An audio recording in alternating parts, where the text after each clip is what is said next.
Yeah, I mean, I started out being a little bit more, I don't know, maybe playing a little bit more to that crowd, like more maybe sex stuff and things like that. But I think that's kind of an evolution that every comic goes through.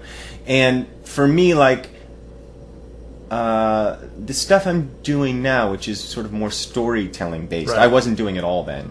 Okay. That's probably in the last year that I've started doing that. Yeah. And that came from a very sort of deliberate attempt on my part to get more personal with my comedy, because it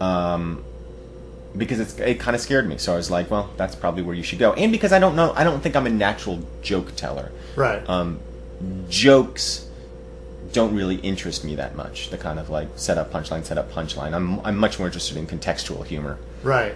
Yeah, I kind of like that too. But more like a story. Like, so that was the first time, like, you talked about smoking marijuana, was with your wife on the honeymoon. Mm-hmm. That's hilarious. Yeah, it's 90% true. Right. And then the 10% is the comedy. Right, exactly. That's how I feel. That's totally it. All right, what do I want to ask you? So you got your own podcast, Mike and Tom Eat Snacks. Mm-hmm. What's the basis of that? My friend Tom and I. He was Ed on Ed. Yeah, that's right. Yeah, and we've just stayed friends and wanted to do something together and haven't really had the opportunity. So a podcast just seemed like the easiest way that we could work together, because it's just so easy. And then we just needed something to kind of hang the podcast on, and snacks seemed easy. I mean, it's really like the podcast of least resistance. It's sort of like, well, this is easy, and this is easy, and this is easy, so let's do that. What do you do? Do you discuss a specific thing? Yes, we pick a snack, eat a snack, rate a snack. That's the podcast. Oh, okay, that's why that woman did that in the crowd tonight. Oh, see, okay. How long you do your episodes for? You mean how long is an episode? Yeah. About half an hour to 40 minutes. Yeah, that's all right. I think that's enough. Yeah, that's enough. Some people get a little crazy. Yeah, the hour plus, I can't. I don't know that I'm entertaining enough to do that on audio. Right. So it's just a fun excuse for us to hang out. That's why we do it. Right. What do you like? I'll tell you what you get. What do you like here? I don't know. Yesterday I got the wings, and I liked them. Yeah. Steak is good. This is actually comedy clubs, for people who don't know, and you probably learning this now, serve the worst fucking food. Generally, yes. But Cobb's is a great exception. Yeah, they've got a nice menu, and yesterday I had some wings, and they were good, but I always feel guilty eating wings. Do you work out and shit? I run, and that's a new thing for me. The last couple months I've been running, like, seriously. Well, how many miles? Well, today I ran 4. I mean, I'm not... Good Lord, you ran around here for 4 miles? Yeah. I'm on a training program at the moment because I'm planning on running a half marathon in January. You heard it here first. Yeah. Michael Ian Black doing the 13K. Is that what it is? It's 13 miles. Oh, 13 miles. Yeah, I don't know how many Ks that would be. Yeah, dummy. It's a lot of Ks. 20. So many Ks. I can't believe it. Are you doing it in New York? I haven't even decided. I mean, it's a weird time of the year. It's not like really running season. I just sort of said I'm going to run a half marathon, and my training program ends at the end of January. So I'm like, that's when I'm going to do it. So I'll either not do it in an official race, or I'll find an official race somewhere and go to it. All right. So I was looking at you directed, and other things people know. You directed Wedding Days. Mm-hmm. You wrote. What was that? Fat Boy, Run. Yeah. Which was popular. Not so much. I mean, I don't know that I've ever done anything particularly popular. Well, you got 300 people out there. You got to do something. I know. Yeah, it's nice. It's nice that people show up for me. I'm very fortunate. But nothing that I've ever done has been like really commercially successful. But is that a goal? Yes. Fuck yes. I'm not out here like trying to be a cult god. That is not the intention. Okay, let me ask you this: what would you like the commercial success to come from? Anything. I don't give a shit. If they want to add a third man to 2.5 Men, I'll do that. Really? Yeah, I'll be the third and a half man. I don't give a shit.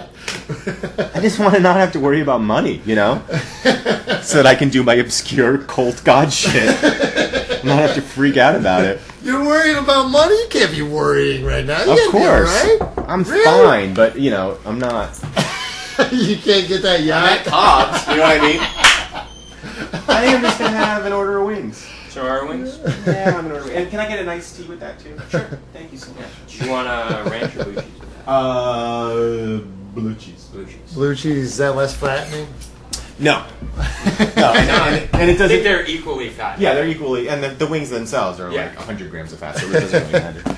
Oh, man. So whatever you can get... You audition a lot for shit? No. I mean, I say on one hand that I'll whore myself out for anything, but on the other hand, I don't really pursue that shit. Right. I just want it to be handed to me. I just want somebody to hand me an envelope full of money. And if I have to stand, next to Ashton and deliver lines, fine. I don't, but just say, here's your money.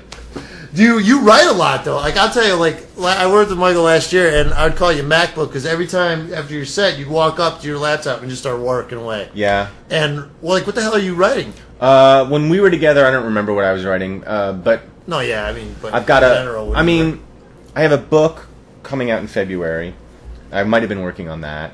Is that the McCain book? That's a different book. I gotta ask you about that too. Well, you're finished. So you write the book, you write sketches and shit, or because you wrote your TV show. Yeah. Well, yeah. I mean, when I'm writing TV shows, I write TV shows. I don't. When I'm writing the book, I write books, and then I'm working on stand up too. You work on the act too. Well, let me ask you that. How do you write stand up? I don't even know. I mean, that's the weird. I don't even know how I construct stand up. I mean, I'm not a good joke writer. Right. Yeah. This is the busiest green room. Sorry to keep bothering you. We're actually out of iced tea. Oh, that's okay. Ice. I'll take a Diet Coke. Diet Coke? Yeah. Thanks. No, I often write stand up. I'll sit there and write stand up, and then inevitably I'll try it out and it's terrible. It doesn't work. Right. So then somehow from the ashes something rises, and I don't know where it comes from.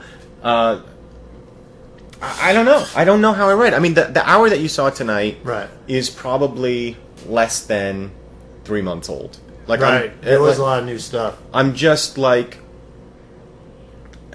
the exception of the pot story, which I've been telling for a while, that was sort of going to be the anchor of this new hour. Everything else is new.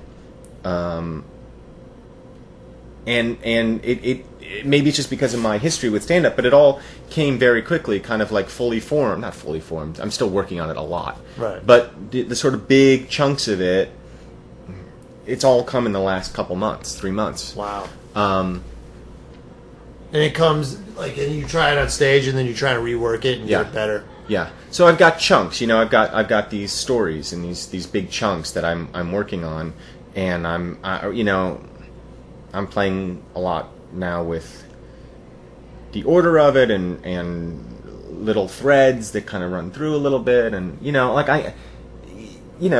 anybody works on shit. Do you want to record a hour special with it? I don't know. I did one last year. You did one for TV? Yeah, for Comedy Central.